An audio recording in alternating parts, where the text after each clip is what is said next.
Let's get ethical. You must be reminded of your ethical responsibility. Do you suppose it's ethical even if you prove that he didn't commit a crime? Hey, and welcome to TalkWord Explains.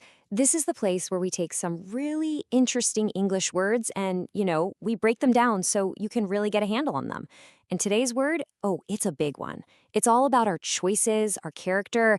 It's a word that kind of guides us every single day, whether we realize it or not. So let's dive in. Okay, so let me start by asking you something. Have you ever found yourself stuck between a rock and a hard place? Where you had to make a really tough choice? Like, maybe one path was super easy, maybe it even got you ahead, but the other one, it just felt like the right thing to do. That feeling right there, that's exactly what we're going to talk about. You know that moment, that specific feeling of weighing what's right against what's easy? Well, there's a really important word for that in English. The word we're looking for to describe all that thinking is ethical. All right, so what does ethical officially mean? Well, the dictionary definition talks about moral principles.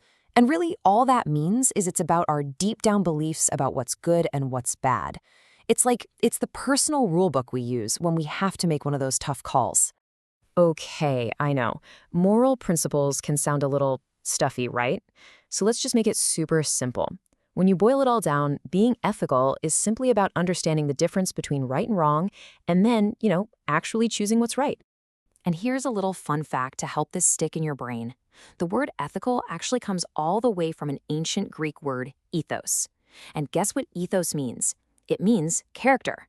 So when we're talking about our ethics, we are literally talking about our character. It's about who we are deep down.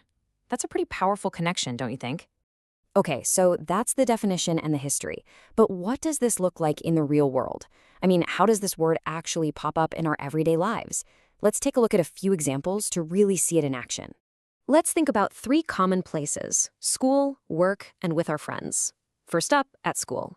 An ethical student? They do their own work. They don't cheat on a task because they know that's just not the right way to do things. Then, at work. An ethical employee is someone who's honest, right? They don't lie to their boss, and they don't try to trick customers. And what about with friends? Well, an ethical friend is someone you can count on. If you tell them a secret, they keep it. It's all about doing the right thing by the people around you. Now, this leads us to something that's, it's really important, and honestly, it's something a lot of people get confused about. We've got to talk about the difference between something being ethical and something being legal. Okay. So here's the key difference. Legal is all about the outside rules. It's what the law, the government, says you absolutely must do or must not do.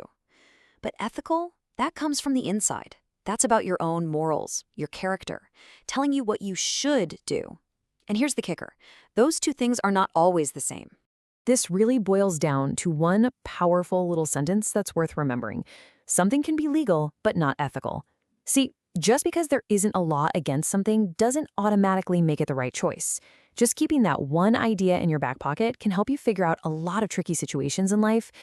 So why are we spending all this time on just one word? Why does ethical matter so much to you?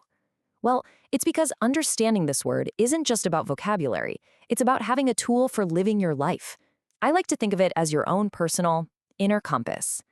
Yeah, this idea of an inner compass is it's a perfect way to think about it. It's that little voice in your head, that gut feeling you get that helps guide you. It doesn't run on satellites or GPS. It runs on your personal values, and it always tries to point you in the right direction when you have a big decision to make. And you know what? Following that compass, it pays off in some really big ways. For one, when you make ethical choices, people learn that they can trust you. And trust? Man, that is everything. It also just makes you feel good about yourself, You can look back on your choices and feel proud. And finally, remember that Greek word, ethos? This is it. This is you showing your character. It's how you show the world who you really are. So let's wrap this up with one final thought. Every single day, you're going to face choices. Some are tiny, some are huge. The real question isn't just what you're going to do, but how you're going to decide. So how are you going to use your compass today? Hey, if you had fun digging into this word and you want to keep building up your English skills, your word journey definitely doesn't have to stop now. You should totally check out our companion app. It's called TalkWord. With it, you can actually create your own little explainers, just like this one, for any word you want to get better at. Thanks so much for watching. I wonder if it's ethical to watch a man with binoculars and a long focus lens. But no matter how you come to judge Charles Wheeler and his partners in ethical